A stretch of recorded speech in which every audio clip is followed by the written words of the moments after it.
성인신심 세미나 제1부 구약성서에 나타난 성인들 제8강일 바빌론 포로 생활 예언자들에 대해서 보도록 하겠습니다. 집회서 49장 8절 에제키엘은 하느님께서 거룹의 수레 위에서 보여주신 영광의 환시를 본 사람이다. 거룹, 게루빔 천사가 끄는 수레 위에 계신 하느님을 영광을 보았습니다. 에제키엘서 44장 28절 사제들에게는 상속 재산이 있다. 내가 바로 그들의 생속 재산이다. 하느님이 상속 재산이에요. 44장 30절 너희는 반죽한 것 가운데서 가장 좋은 것을 사제에게 주어 내 집에 복이 내리게 하여라. 그러니까 하느님을 첫 자리에 놓고 하느님이 사제에게 좋은 것을 줄 때 하느님이 그 집에 복을 내린다. 제8강의에서는 유배 생활의 예언자인 성 에제키엘, 성 다니엘에 대해서 살펴보고 또 스가랴에 대해서도 보도록 하겠습니다. 제1장 성 에제키엘 예언자. 강하다 또는 힘이 세다는 의미를 지닌 히브리어 동사 하자크에서 유래된 에제키엘 예언자 이름은 하느님은 강하시다. 하느님께서 힘을 주신다는 의미를 지닙니다. 성 에제키엘 예언자의 축일은 4월 10일입니다. 4월 10일이니까 며칠 안 남았죠? 에제키엘서는 이사야서, 예레미야서와 더불어 구약의 3대 예언서를 이룹니다. 먼저 에제키엘 예언자의 생애, 태어난 시기. 성 에제키엘 예언자는 남왕국 유다의 요시야 임금이 종교개혁을 단행하던 시기인 기원전 622년경 부지라는 사제의 아들로 태어났습니다. 그러나 그가 유년 시절을 보냈던 7세기 말엽은 바빌론 제국이 떠오르면서 고대 근동의 세력 판도가 바뀌는 시기였습니다. 기원전 612년 강대국 아시리아의 수도 니네베가 바빌론과 메대의 동맹군에게 함락되자 위협을 느낀 이집트의 파라오 느코는 바빌론을 견제하기 위하여 남왕국 유다의 팔레스티나 지방으로 진출합니다. 이에 요시야 임금은 기원전 609년 북진하는 이집트를 맞아 무깃도에서 전투를 벌이다가 전사합니다. 그 뒤를 이어 임금이 된 여호아즈는 재위 3개월 만에 이집트에 의해 폐위되고 여호야킴 임금이 남왕국 유다를 다스리게 됩니다.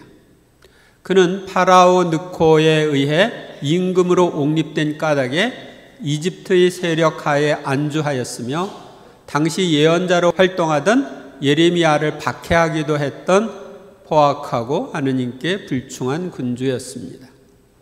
바빌론의 포로로 끌려간 기원전 605년에 바빌론의 네부카드네자르는 이집트군을 격패하고 고대 근동 지방의 패권을 차지합니다. 이때 남왕국 유다 역시 바빌론의 종속국으로 전락합니다. 기원전 601년 여호야킴은 바빌론군이 본국으로 철수한 틈을 타 반기를 드는 무모한 모험을 감행하다가 결국 전사하고 그의 아들 여호야킨이 뒤를 이어 왕위에 오릅니다. 기원전 597년 바빌론 제국의 대규모 침공으로 마침내 예루살렘은 점령되고 정복자 네부카드네자르는 여호야킨 임금을 비롯하여 많은 지도층 인사들과 장인들, 장인이 뭔지 알죠? 이것저것 만드는 사람들, 장인들을 바빌론으로 끌고 갔는데 기술자들이죠. 이것이 바로 제1차 유배입니다. 597년. 이때 사제인 에제키엘도 포로들과 함께 유배의 길을 떠나게 되는데 그때 나이는 25세였던 것으로 추정됩니다. 예언자로 부름을 받아 활동한 시기, 에제키엘 예언자는 기원전 593년경 포로로 잡혀간 지 5년째 되던 해에 바빌론 남쪽의 성읍 니프루 부근에 있는 유프라테스 강의 수로 가운데 하나인 크바르 강가에서 하느님의 부르심을 받고 예언자로서 활동을 시작합니다. 그의 나이 30세였습니다. 그러니까 포로로 가서 5년 있다가 예언자로 부름을 받은 겁니다. 에제키엘은 바빌론 인근 크바르 강 유역에서 살았습니다. 이곳에는 유다인 포로들의 집단 정착지가 있었습니다. 바빌론은 유다인들의 노동력이 분산되는 걸 막기 위해서 한 곳에 모여 살게 했습니다. 그들은 이곳을 텔아비브라고 불렀습니다. 히브리 말로 텔은 언덕이며 아비브는 봄을 뜻합니다. 그런데 지금 텔아비브가 있죠? 어디 있어요? 이스라엘에 있죠? 이스라엘 사람들이 나라를 건설하기 전에 지중해 해안 지역을 사가지고 거기다가 도시를 건설하고 거기를 텔아비브라고 했습니다. 자기들이 옛날에 그 유배 생활을 했을 때를 기억하면서 이제 봄의 언덕, 이스라엘을 건국할 봄이 왔다. 그런 의미로 그렇게 부른 것 같습니다. 그래서 텔아비브는 오늘날 그 이스라엘에서 두 번째로 큰 도시입니다. 예루살렘 다음으로 큰 도시입니다. 기원전 589년 예레미야 예언자의 반대에도 불구하고 치드키야 임금이 이집트의 지원 아래 티로 시돈과 동맹을 형성하여 왕국의 독립을 시도합니다. 그러나 기원전 587년 대규모의 군대를 이끌고 온 바빌론 제국의 네부카드네자르에 의해 예루살렘이 함락됨으로써 남왕국 유다는 멸망하게 됩니다. 이때 이스라엘 백성들의 종교적 중심지였던 성전은 파괴되고 수많은 사람들이 유배를 떠나게 되는데 이것이 바로 2차 유배입니다. 당시 유배지에서 이러한 민족적 비극을 맞았던 에제키엘은 개인적으로 아내를 잃는 아픔도 겪습니다. 그 후에도 예언자는 유배의 시련 가운데 하느님 백성으로서의 정체성과 신앙의 위기에 봉착했던 동족들을 향해 하느님의 말씀을 선포합니다. 그의 예언 활동은 기원전 571년경까지 22년간 계속된 것으로 추정되는데 나머지 그의 생애에 대해서는 알려져 있지 않습니다. 먼저 두 번째로는 에제키엘 예언사의 말씀을 보겠습니다. 에제키엘 예언사는 예레미야서나 이사야서처럼 도입부를 빼면은 크게 유다와 예루살렘을 향한 심판 선포 4장에서 24장, 이방인들을 향한 심판 선포 25장에서 32장, 그리고 유다와 이스라엘을 향한 구원 선포 33장에서 48장, 이렇게 세 부분으로 나누어집니다. 여기서는 에제키엘 예언서에 나오는 일부 성경 구절만 살펴보도록 하겠습니다. 먼저 도입부 에제키엘서 1장에서 3장, 에제키엘서 1장 1절 함께 읽겠습니다. 제30년 넷째 달 초 닷새 날이었다. 나는 유배자들과 함께 크바르 강가에 있었다. 그때 하늘이 열리면서 나는 하느님께서 보여주시는 환시를 보았다. 그러니까 에제키엘이 30세의 크바르 강가에서 하느님께서 보여주시는 환시를 보면서 이제 부름을 받습니다. 그때까지 유다인들은 하느님이 예루살렘의 성전에만 현존하시는 것으로 믿었습니다. 고대 근동인들은 신들이 저마다 일정한 영역을 지니고 그 영역에서만 거처를 정하고 활동하는 것으로 알았습니다. 그런데 하느님께서 바빌론에서 환시를 통해 하느님의 영광스러운 모습을 보여주심으로써 하느님은 장소적 제약에 얽매이시지 않는 초월적인 분, 온 땅을 지배하시는 분이라는 것을 계시하셨습니다. 2장 1절 그분께서 나에게 말씀하셨다. 사람의 아들아 일어서라. 내가 너에게 할 말이 있다. 에제키엘서에는 하느님께서 예언자를 93번에 걸쳐 사람의 아들이라고 부릅니다. 여기서 사람의 아들이란 표현은 존엄하신 하느님의 영광 앞에서 에제키엘 예언자가 자신의 발로 일어설 수조차 없이 비천하고 비참하며 죽을 운명에 처한 사람이라는 것을 뜻합니다. 그러니까 하느님과 대조적인 의미에서 사람의 아들이라고 표현한 것입니다. 그분께서 나에게 말씀하실 때 영이 내 안으로 들어오셔서 나를 일으켜 세우셨다. 그때 나는 그분께서 나에게 말씀하시는 것을 들었다. 그분께서 나에게 이렇게 말씀하셨다. 사람의 아들아, 내가 이스라엘 자손들, 나를 반역해온 저 반역의 민족에게 너를 보낸다. 그들은 저희 조상들처럼 오늘날까지 나를 거역해왔다. 하느님의 영이 에제키엘 안으로 들어오고 에제키엘은 자신을 예언자로 파견하는 하느님의 말씀을 듣습니다. 그래서 하느님의 영을 받아서 예언자가 되는 거예요. 유다와 예루살렘을 향한 심판 선포. 에제키엘서 10장 18절 19절. 주님의 영광이 주님의 집 문지방에서 나와 거룹들 위에 멈추었다. 그러자 거룹들은 날개를 펴고 내가 보는 앞에서 땅에서 치솟았다. 그들이 나갈 때에 바퀴들도 옆에서 함께 나갔다. 예루살렘 성전이 파괴되기 5년 전 주님의 영광이 예루살렘의 성전을 떠나는 것을 에제키엘은 바빌론에서 보는 것입니다. 그러니까 바빌론에 있으면서 하느님의 영에 의해서 예루살렘을 보고 예루살렘에서 하느님의 영광이 떠나는 걸 보는 거예요. 하느님께서 보시기에 너무나도 역겨운 짓을 저지르고 그분을 저버린 채 온갖 우상을 섬김으로써 하느님께서 예루살렘 성전을 떠나시게 됩니다.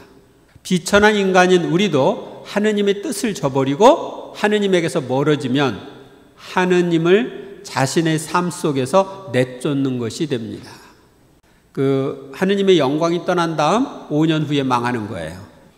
주 하느님이 이렇게 말한다. 내가 비록 그들을 멀리 민족들 사이로 쫓아버리고 여러 나라로 흩어버렸지만 그들이 가 있는 여러 나라에서 얼마간 그들에게 성전이 되어주겠다. 이제 예루살렘 성전은 다 파괴됐잖아요. 그런데 유배자들의 성전이 되어주시는 하느님, 그러니까 다시 말하면 유배자들과 함께 계시는 하느님에 대한 이야기를 하시는 겁니다. 성전에만 있는 하느님이 아니라 당신 백성과 함께 있는 하느님을 알려주는 거예요. 그 하느님은 이렇게 말씀하십니다. 주 하느님이 이렇게 말한다. 내가 민족들 가운데에서 너희를 모으겠다. 너희가 흩어져 사는 여러 나라에서 내가 너희를 모아드리겠다. 그런 다음 너희에게 이스라엘 땅을 주겠다. 그러니까 유배에서 돌아갈 것을 예고하는 것입니다. 나는 그들에게 다른 마음을 넣어주고 그들 안에 새 영을 넣어주겠다. 그들의 몸에서 돌로 된 마음을 치워버리고 살로 된 마음을 넣어주어 그들이 나의 규정들을 따르고 나의 법규들을 준수하여 그대로 지키게 하겠다. 그리하여 그들은 나의 백성이 되고 나는 그들의 하느님이 될 것이다. 하느님께로 돌아온 이들은 하느님께서 새 마음과 새 영을 넣어주어 하느님의 법을 잘 지키는 백성이 될 것을 예고합니다. 그동안은 하느님의 법을 어겨가지고 망했는데 이제 망하지 않게 된다. 보아라, 모든 목숨은 나의 것이다. 아버지의 목숨도 자식의 목숨도 아버지의 목숨도 자식의 목숨도 나의 것이다. 죄 지은 자만 죽는다.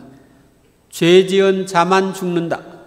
아들은 아버지의 죄값을 짊어지지 않고 아버지는 아들의 죄값을 짊어지지 않는다.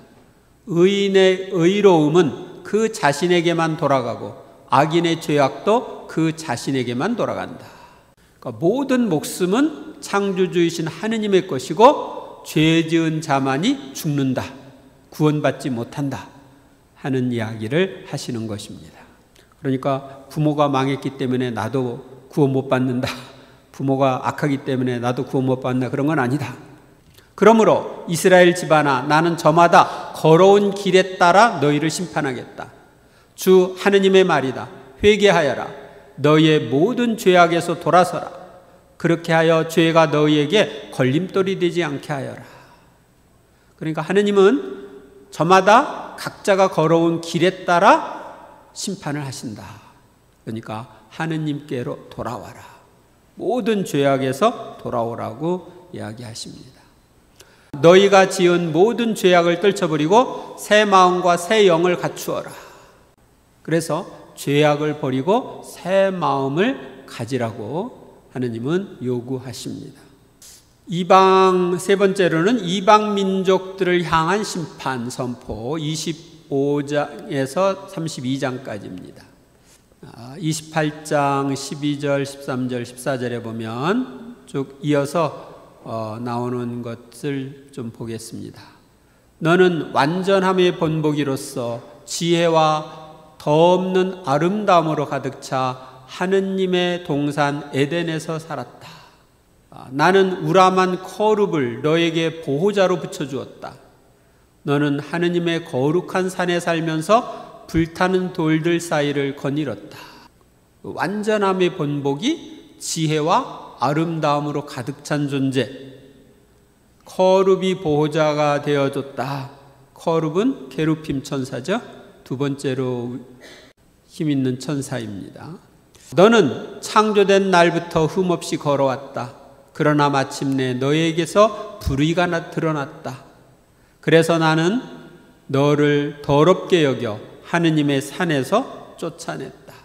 너의 아름다움으로 내 마음이 교만해지고 너의 영화 때문에 너는 내 지혜를 타락시키고 말았다. 그래서 내가 너를 땅바닥에 내던지고 임금들의 구경거리로 내모았다. 이 내용은 티로 임금을 위한 애가에서 나오는 것인데 이건 누치펠 천사의 타락을 상징하기도 합니다. 그 아름다움, 자기의 능력으로 교만해져 가지고 타락을 한 누치펠 천사를 상징합니다. 유다와 이스라엘을 향한 구원 선포, 그 중에서 나오는 성경 구절을 좀 보겠습니다. 에제키엘 33장 7절. 너 사람의 아들아, 나는 너를 이스라엘 집안의 파수꾼으로 세웠다. 그러므로 너는 내 입에서 나가는 말을 들을 때마다 나를 대신해서 그들에게 경고해야 한다. 예언자는 파수꾼 역할을 하는 사람이다 하는 걸 알려줍니다.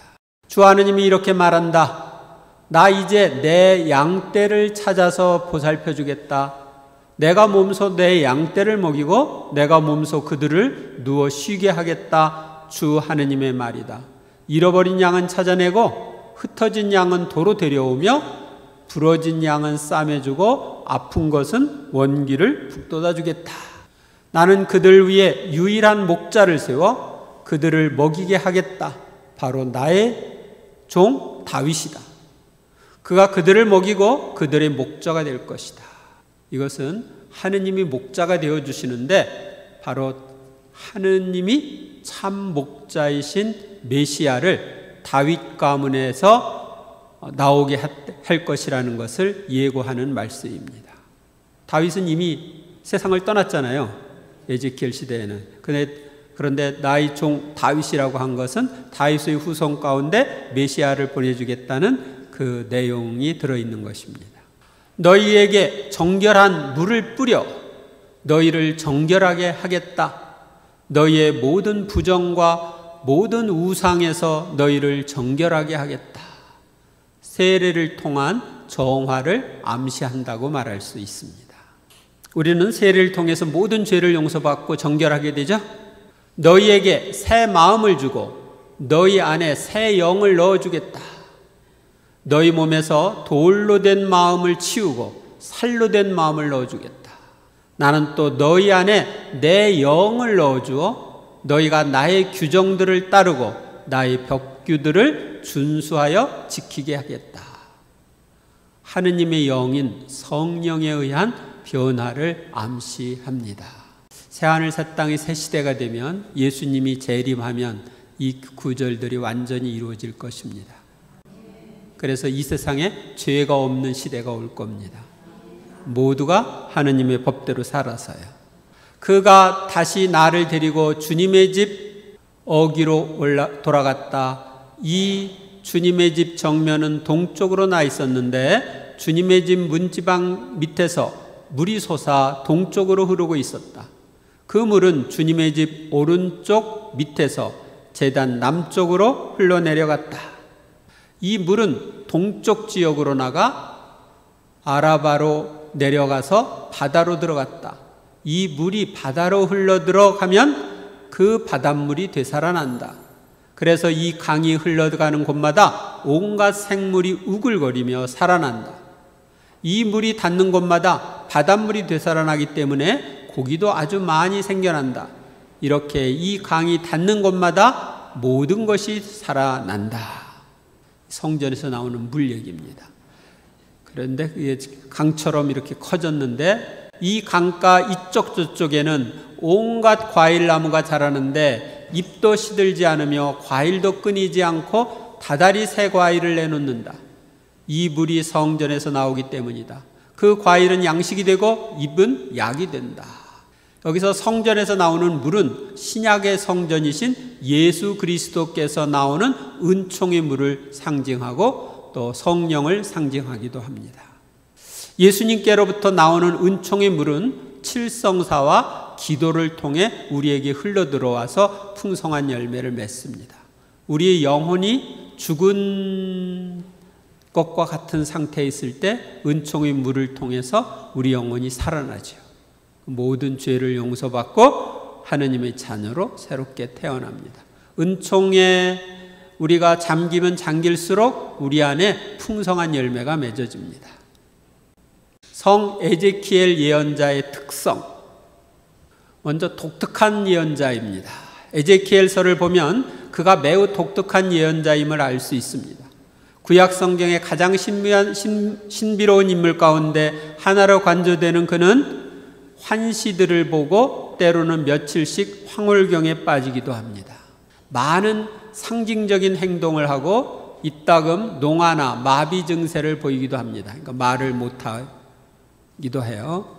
또 집에 앉아 있으면서 환시 속에서 예루살렘을 돌아다니기도 합니다.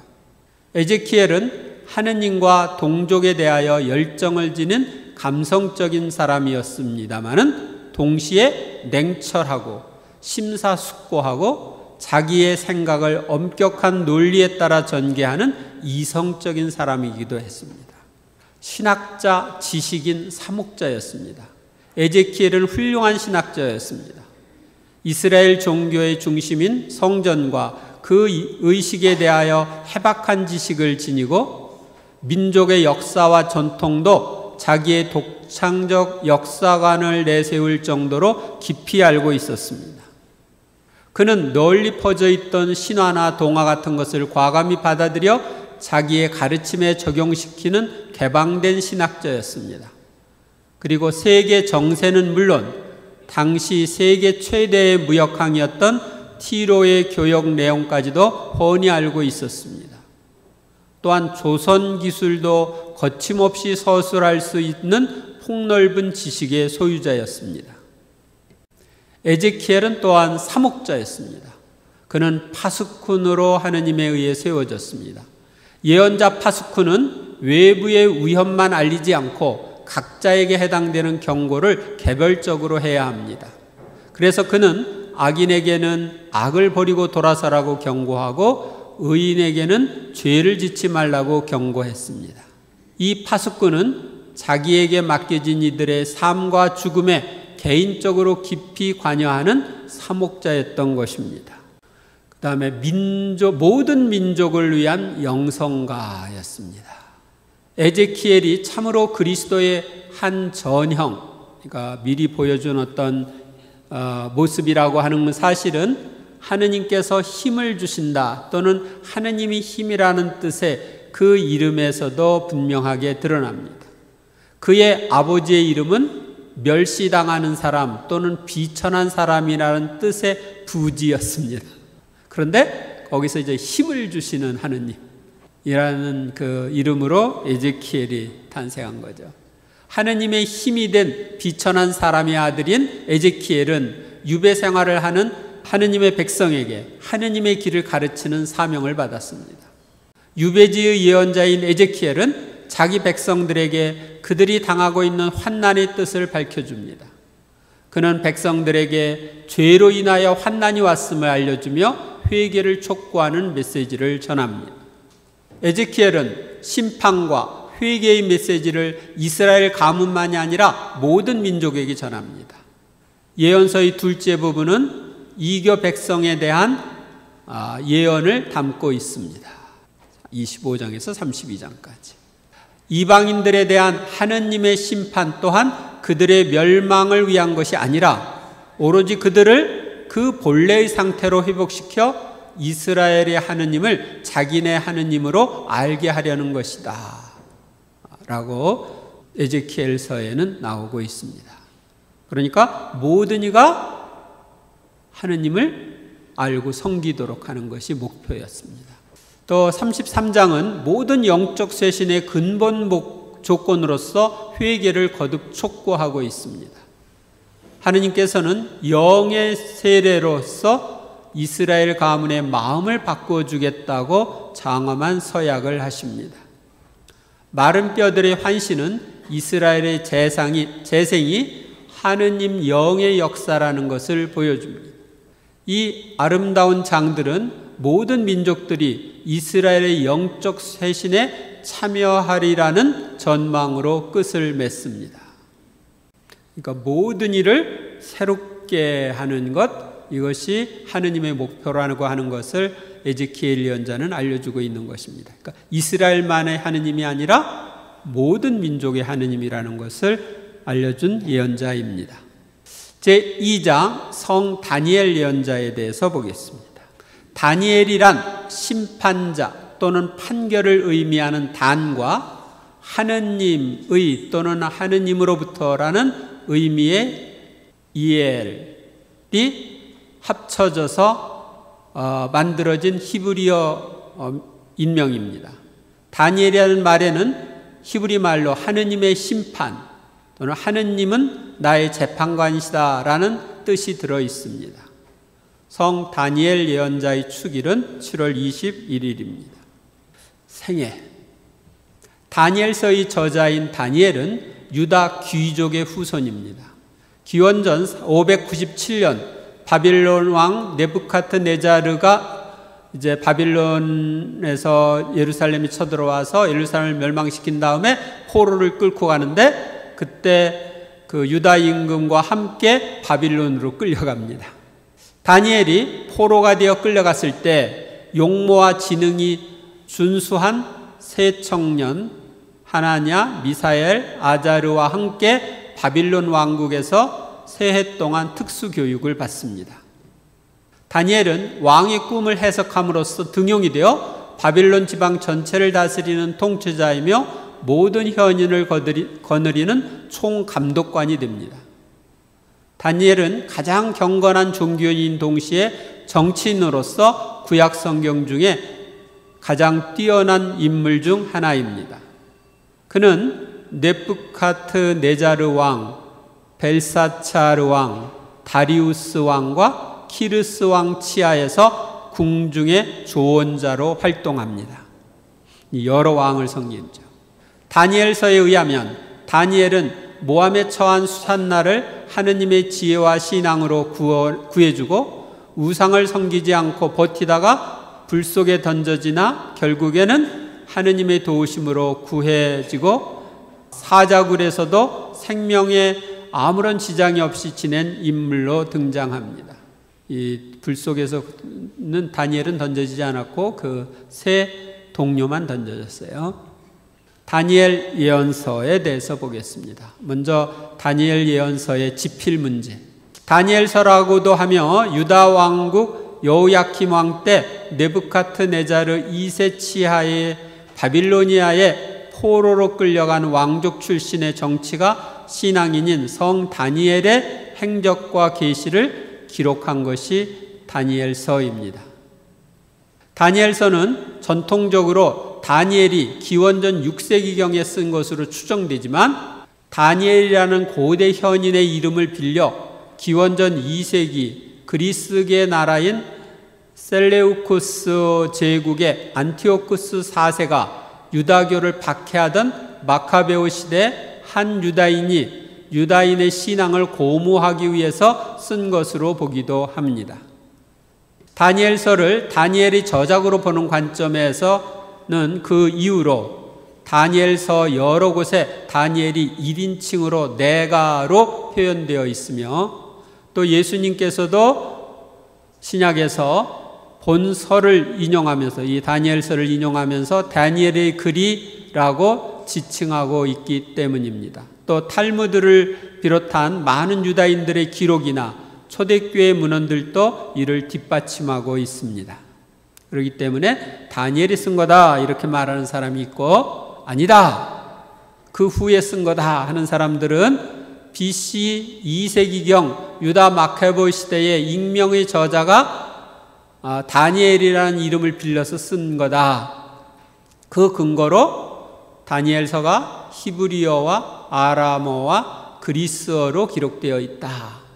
또 시대적 정황이 안티오쿠스 에피파네스 당시와 일치한다 하는 점을 제시하고 있습니다.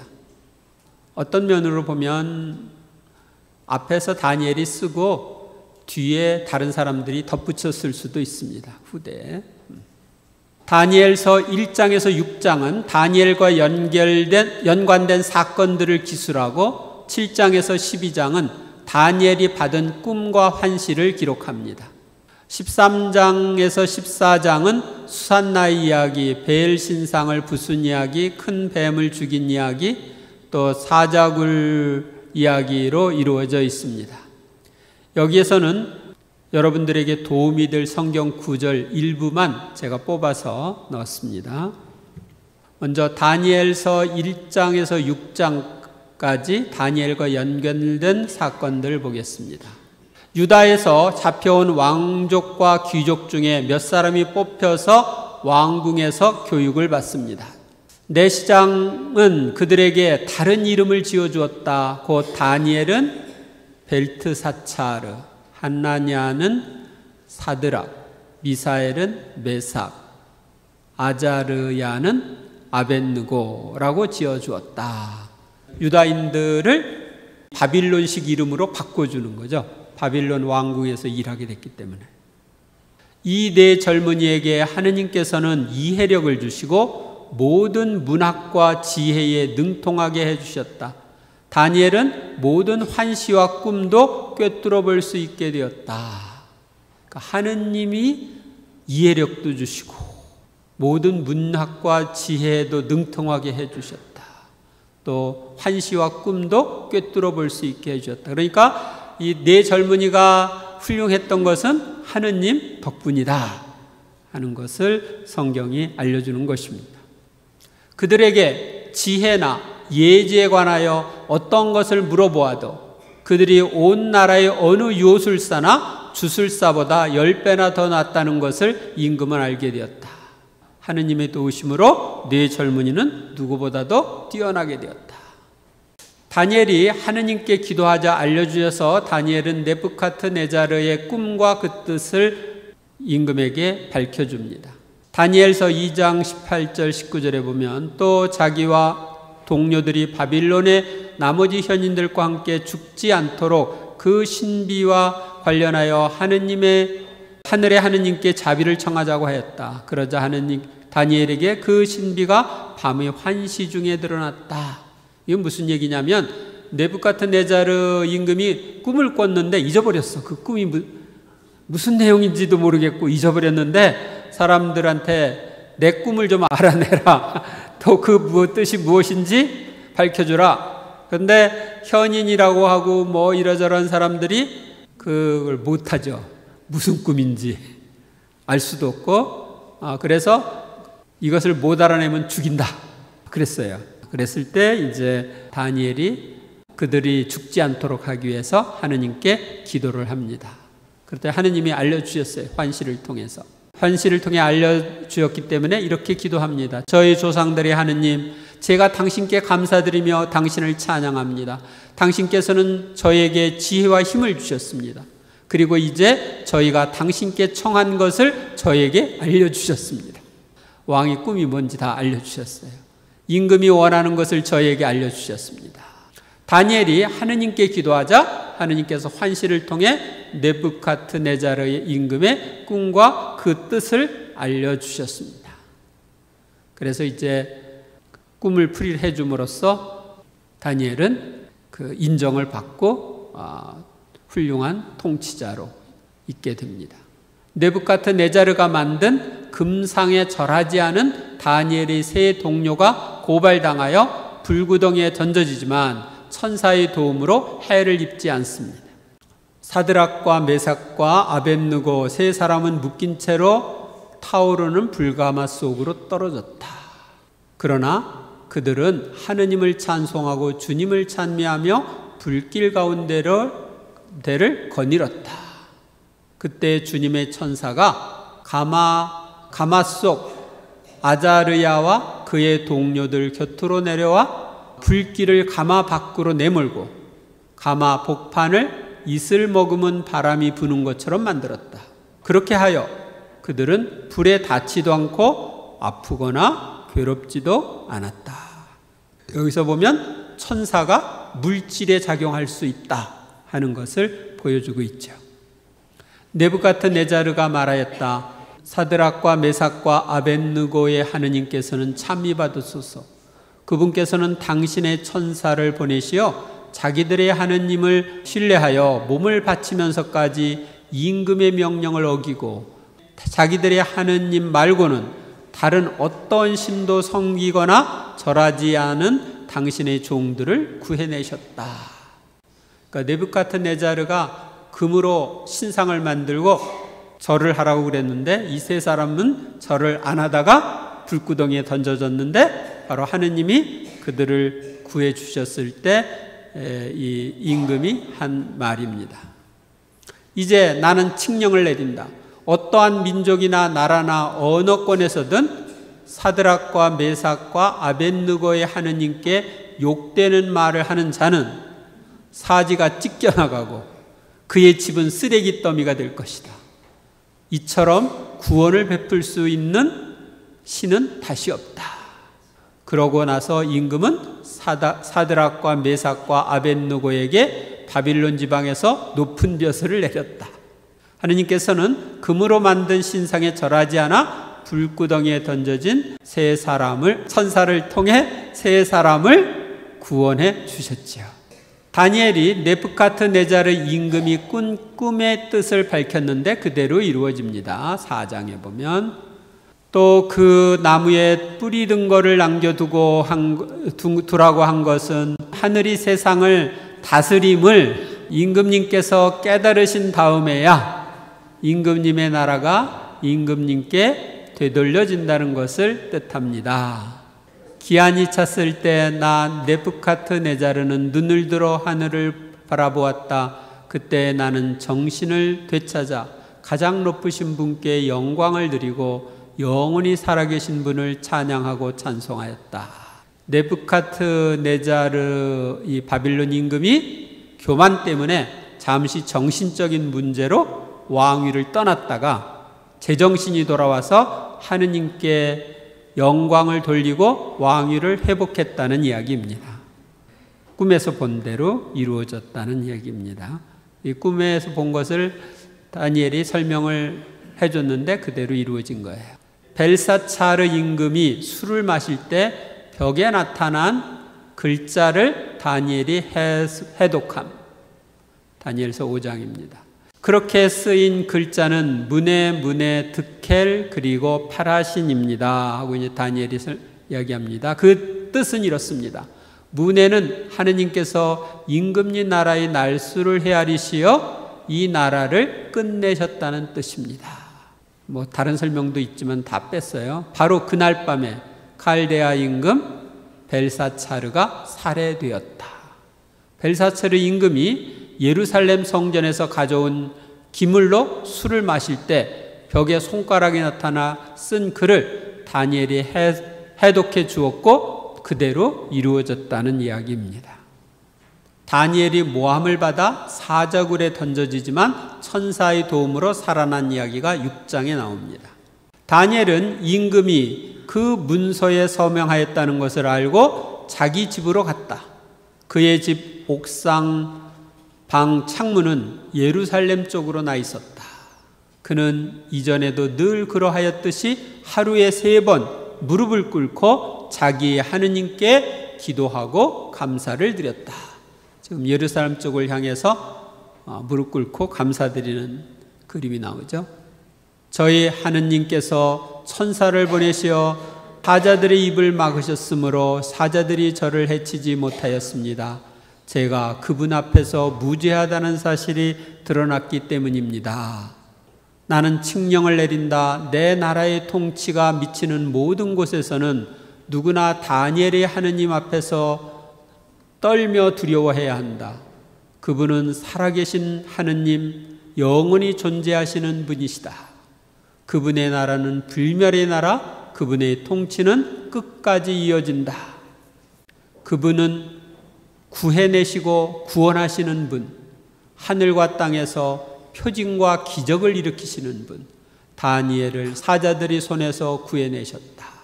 다니엘은 임금의 금령을 어기고 기도하여 사자굴에 던져지지만 하느님께서 천사를 통하여 구원하셨습니다.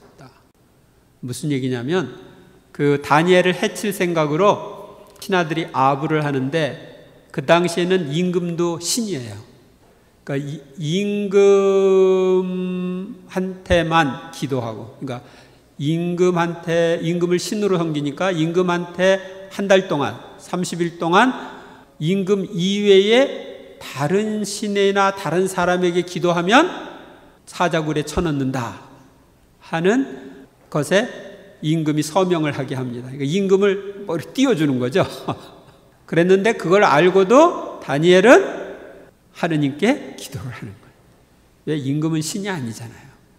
그래서 사람들이 고발해가지고 사자굴에 던져지는데 하느님이 천사를 통해서 그 사자굴에서 다니엘을 아무 해를 입지 않도록 구출해 주십니다.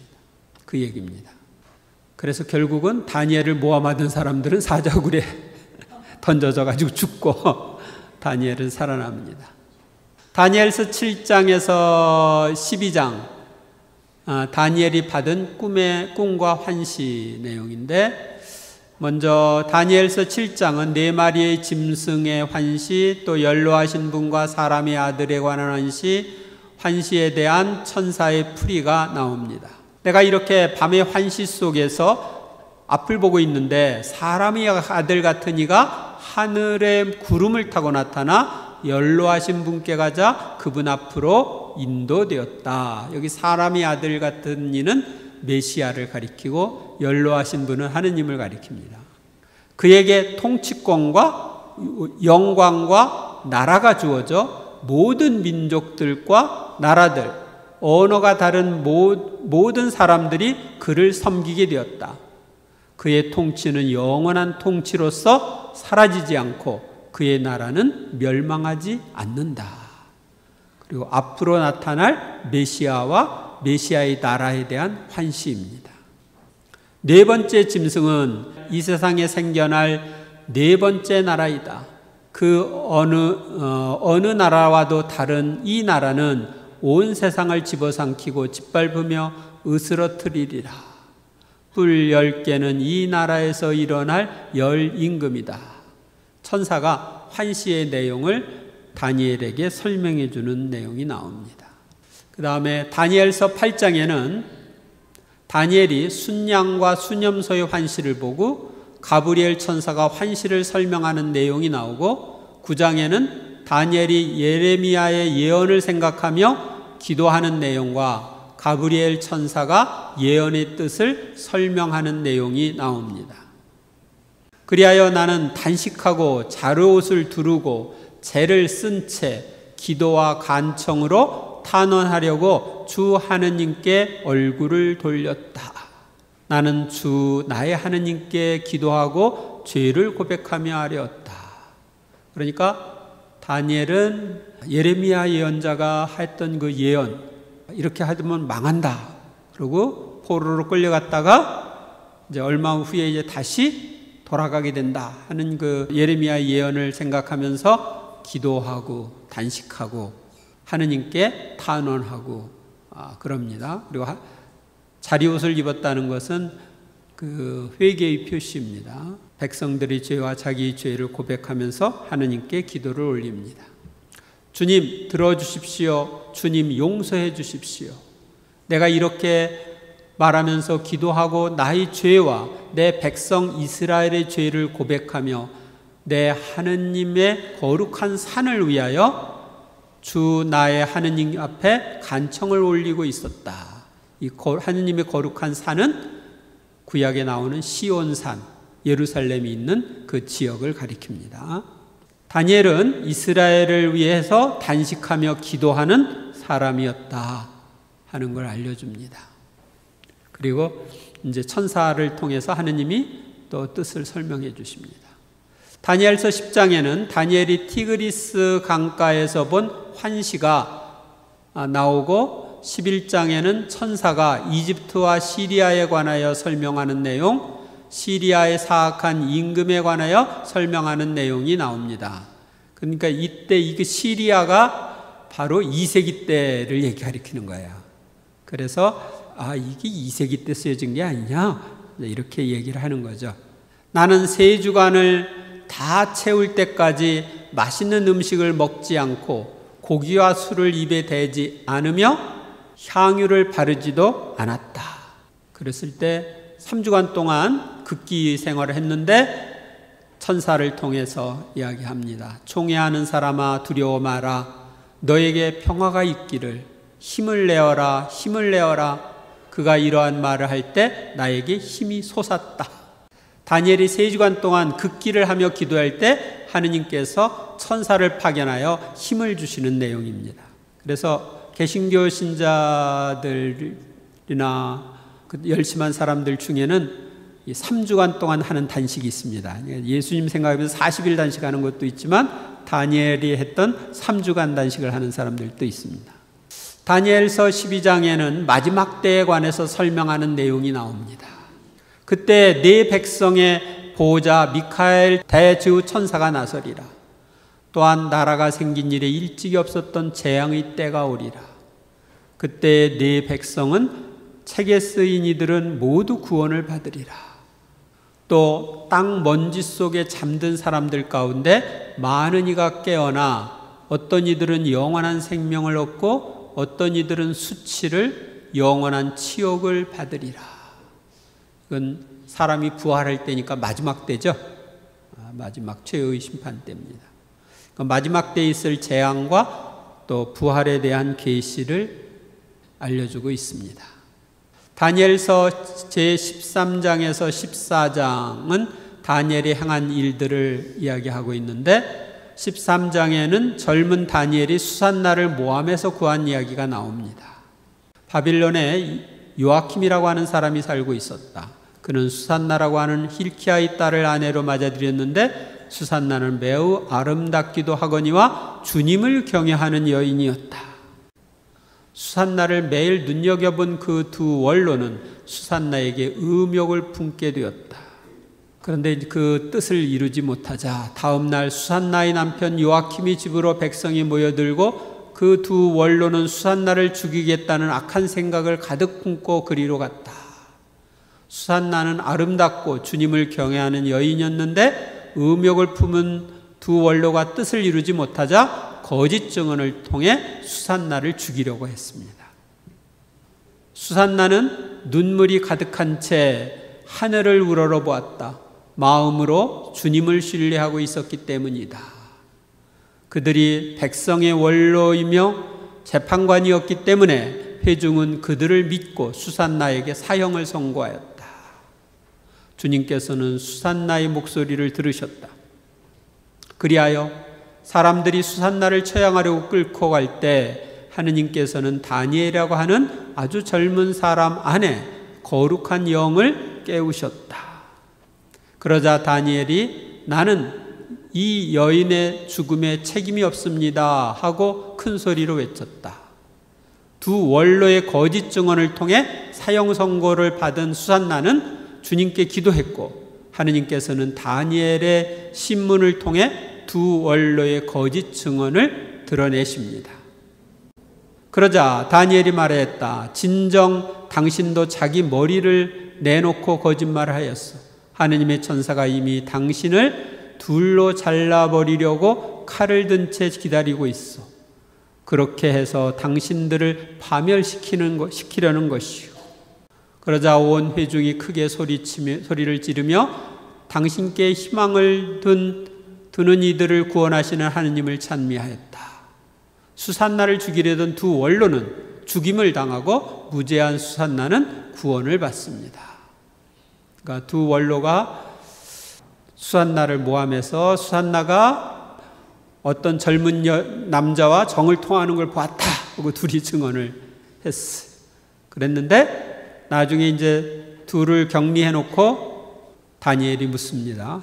어떤 나무 밑에서 정을 통했냐? 그러니까 서로 두 사람이 다 이름이 다르죠. 또 어떤 사람은 떡갈나무. 이름이 달라서 이게 거짓 증언이라는 게 탄로가 나는 거죠. 그래서 이제 죽는 얘기인데 그게 이제 다음 주 월요일 날 독서에 나옵니다. 다음 주 사순 5주간 월요일 독서에 나옵니다. 그 다음에 다니엘서 14장에는 다니엘이 벨 신상과 신전을 부순 이야기, 바빌론인들이 숭배하는 큰 뱀을 죽인 이야기, 다니엘이 사자굴에서 엿새 동안 지낸 이야기가 나옵니다. 아스티아게스 임금이 조상들 곁으로 가자 페르시아인 키루스가 그의 나라를 이어받았다. 다니엘은 임금의 벗으로서 임금의 어떤 친구보다 존경을 받았다. 키루스 때도 다니엘이 있었는데 아마 키루스가 다니엘의 영향으로 이스라엘 백성들이 다시 본고향으로 돌아가게 했을지도 모릅니다. 저는 손으로 만든 우상이 아니라 하늘과 땅을 창조하시고 모든 생물을 지배하시는 살아계신 하느님을 숭배합니다. 임금은 그들을 사형에 처하고 벨은 다니엘에게 넘겨주었다. 다니엘은 벨과 그 신전을 부수어버렸다. 비밀 통로로 들어와서 신전에 차려진 음식을 먹고 벨 신이 먹었다고 거짓말을 한 것이 밝혀진 사제들은 사형을 당하고 신상과 신전은 파괴되었다 하는 내용입니다. 사람들은 다니엘을 사자굴에 던져버렸다. 다니엘은 그곳에서 엿새 동안 지냈다. 그러자 주님의 천사가 하박국의 정수리를 붙들더니 머리채를 잡고 자기 영의 위력으로 바빌론에 있는 그 굴 위에 데려다 놓은 것이다. 하박국은 다니엘 하느님께서 그대에게 보내신 음식을 받으시오 하고 소리를 질렀다. 다니엘은 하느님 당신께서 저를 기억해 주셨습니다. 당신을 사랑하는 이들을 저버리지 않으셨습니다 하고 말하였다. 그러고 나서 다니엘은 일어나 음식을 먹었다. 하느님의 천사는 곧바로 하박국을 그의 고장으로 데려다 놓았다. 이튿날에 임금은 다니엘의 죽음을 애도하려고 그곳으로 갔다. 굴에 다다른 임금이 안을 들여다보니 다니엘이 앉아있는 것이었다. 임금이 큰 소리로 외쳤다. 주 다니엘의 하느님, 당신께서는 위대하십니다. 당신 말고 다른 분은 계시지 않습니다. 그러고 나서 임금은 다니엘을 끌어올리고 그의 파멸을 꾀한 책임자들을 굴 속으로 던지게 하였다. 그들은 임금이 보는 앞에서 곧바로 사자들에게 먹히고 말았다. 이건 무슨 얘기냐면 아까 신전도 파괴하고 그 다음에 그러니까 벨 신상도 때려 부수고 그 다음에 이제 신으로 섬기는 뱀이 있었어요. 근데 그 뱀이 신이 아니라고 하는 것을 임금에게 얘기했고 임금은 손을 대지 않고 죽일 수 있으면 죽여봐라. 그래서 이제 다니엘이 그 머리카락, 역청 이런 것들로 이렇게 그걸 막 끓여가지고서 뱀에게 먹였는데 뱀이 죽었어요. 그렇게 하니까 사람들이 임금은 유다인이 다 되었다. 그리고 우리가 섬기는 신들을 전부 이렇게 파괴한다 하면서 반란을 일으킵니다. 저 다니엘을 내놓으라고. 그래서 다니엘이 그들 손에 넘겨지자 그들이 사자굴에다가 넣은 것입니다. 근데 아까 보면은 하느님이 천사를 통해서, 하박국은 이스라엘 땅에 있었습니다. 그래서 일꾼들에게 먹을 것을 가지고 가는데 천사가 나타나가지고 탁 끌어다가 이 사자굴 앞에다가 넣어가지고 그 일꾼들에게 줄 음식을 다니엘에게 주도록 그렇게 했다는 내용입니다. 이런 걸 여기서 보면은 천사는 우리들을 순간 이동시킬 수도 있다 하는 것을 보여주고 있죠. 그래서 천사를 통해서 일하시는 하느님께서는 다니엘을 사자의 굴에서 구해 주십니다. 그 다음에 성 다니엘 예언자의 성덕. 다니엘 예언자의 성덕은 율법을 철저하게 지킨 데서 드러납니다. 다니엘은 우상에게 바쳐진 궁중 음식과 술로 자신을 더럽히지 않으려고 내시장에게 간청하여 채소와 물을 먹습니다. 왜 그랬느냐면 그 당시의 음식은 신들에게 바쳐진 음식이었어요.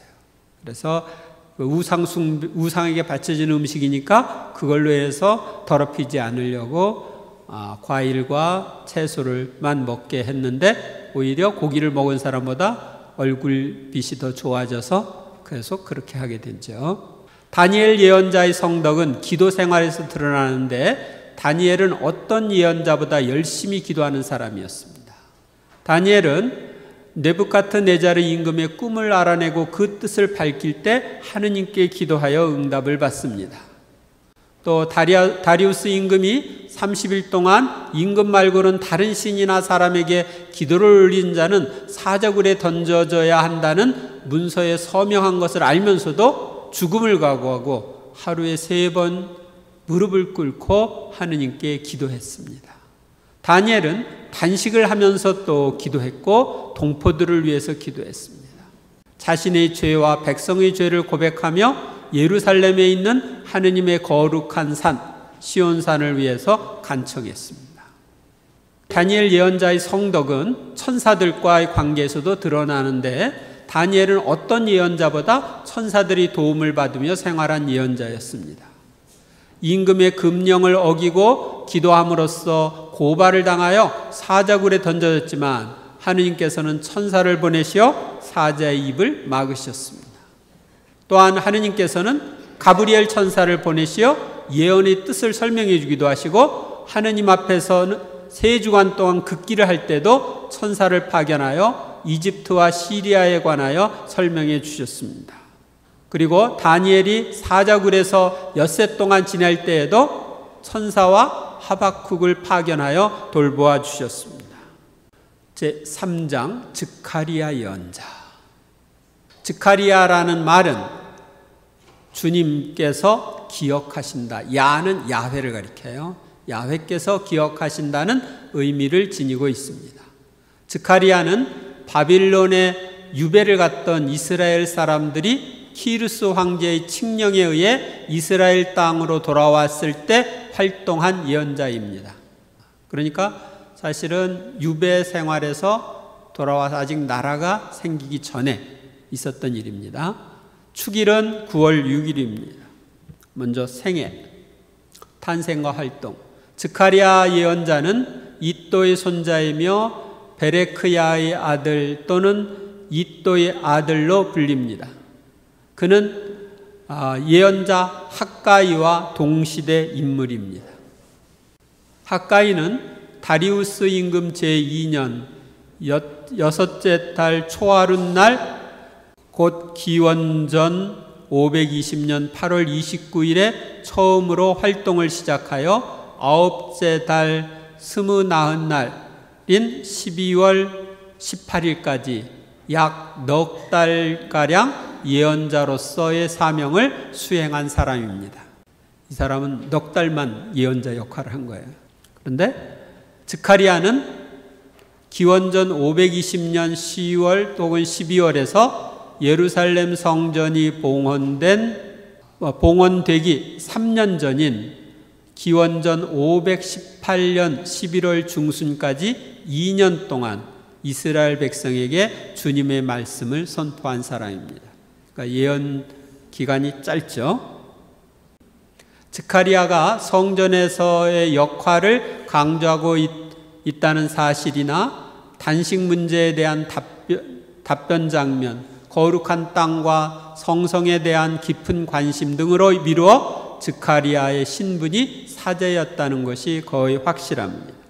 시대적 배경, 바빌론에서 50년 동안 절망적인 유배 생활을 하던 이스라엘 백성은 기원전 537년 페르시아 황제 키루스의 칙령에 따라 바빌론에 유배 중이던 유다인들 가운데 일부가 하느님의 집인 예루살렘 성전을 재건하리라는 희망을 가지고 처음으로 가나안 땅에 귀향합니다.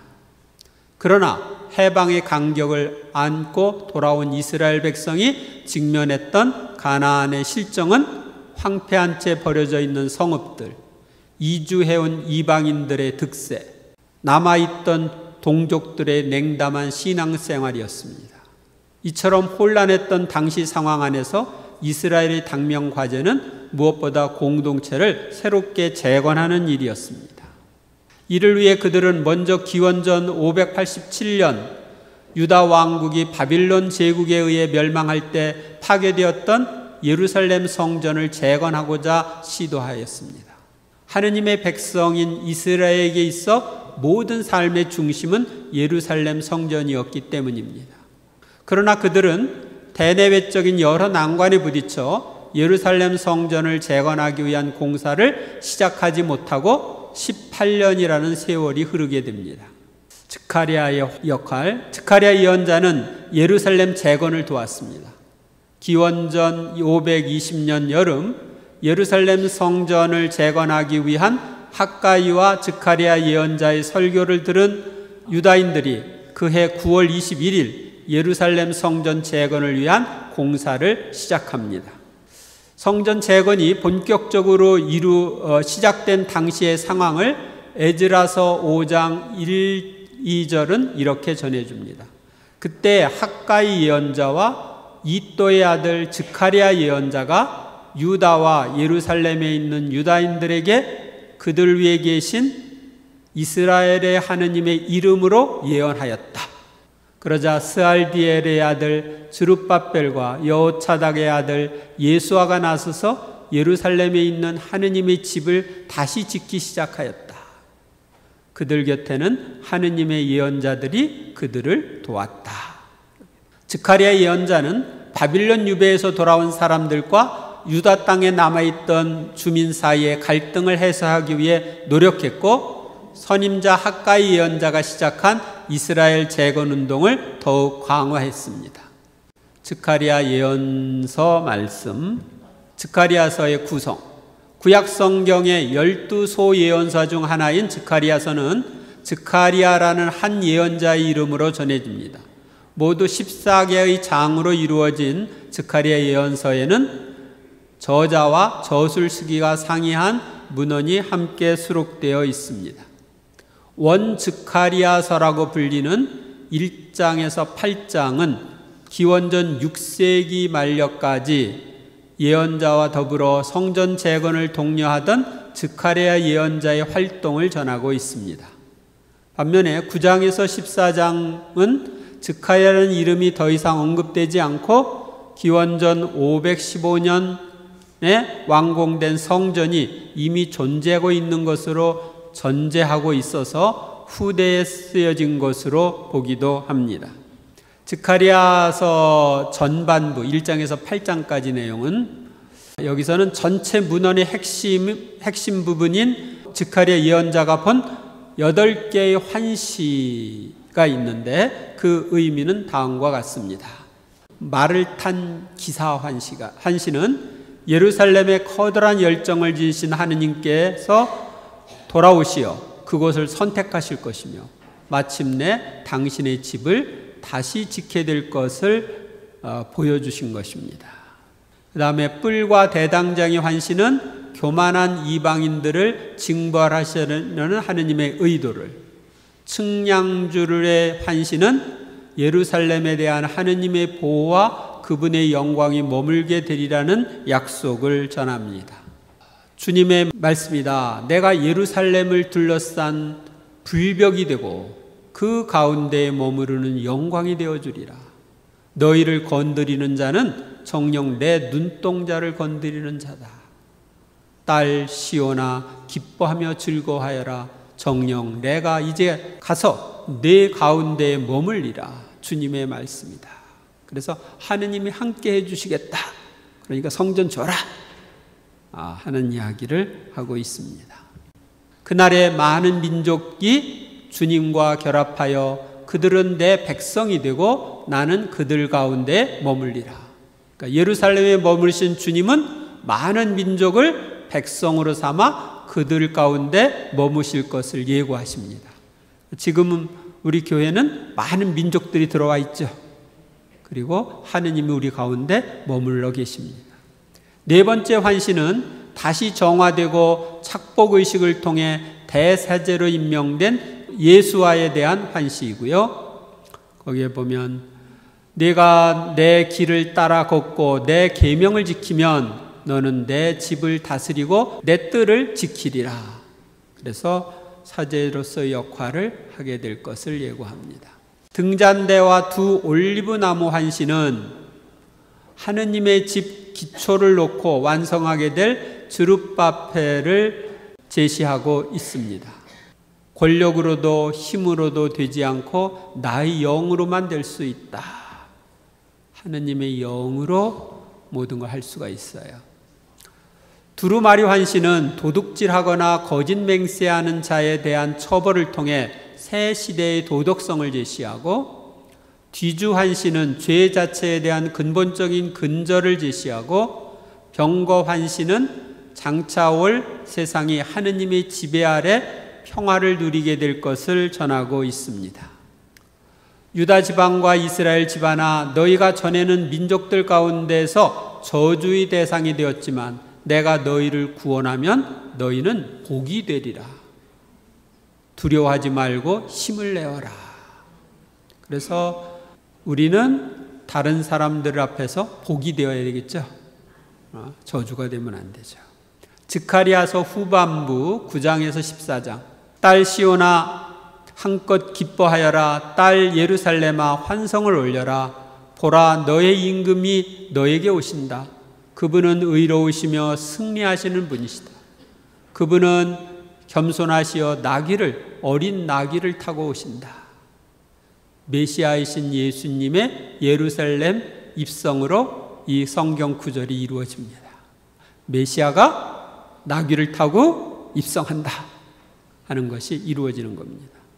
만군의 주님의 말씀이다. 그날에 나는 이 땅에서 우상의 이름을 없애버려 그들이 다시는 기억되지 못하게 하겠다.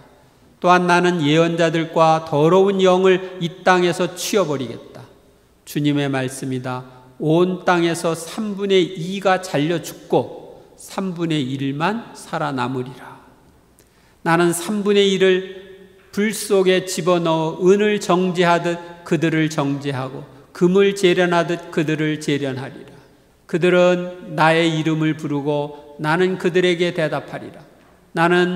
그들은 나의 백성이다 하고 그들은 주님께서는 우리 하느님이시다 하리라. 주님께서 온 세상의 임금이 되실 것이다. 그날에는 주님이 한 분뿐이시고 그 이름도 하나뿐일 것이다. 이제 마지막 때에 대한 이야기입니다. 마지막 때에 많은 사람들이 죽고 모든 사람들이 하느님을 자신의 하느님으로 섬기는 때가 온다. 이는 예수님의 재림 때에 이루어질 것을 예언하신 것이라고 이렇게 보면 되겠습니다. 스가랴의 성도. 성 즈카리야 예언자는 하느님을 사랑하고 백성들을 사랑하며 성전의 건축에 힘쓴 예언자입니다. 그는 하느님과 깊은 일치 속에 살았기에 하느님께서 보여주시는 여러 환시를 보았고 미래에 올 메시아에 관한 예언도 할 수 있었습니다. 또한 메시아가 올 마지막 시대에 있을 일에 대한 예언도 할 수 있었습니다. 성 즈카리야는 짧은 시기 동안 2년 동안 예언자로 활동했지만 이스라엘 공동체의 재건과 성전 재건에 큰 역할을 한 예언자입니다.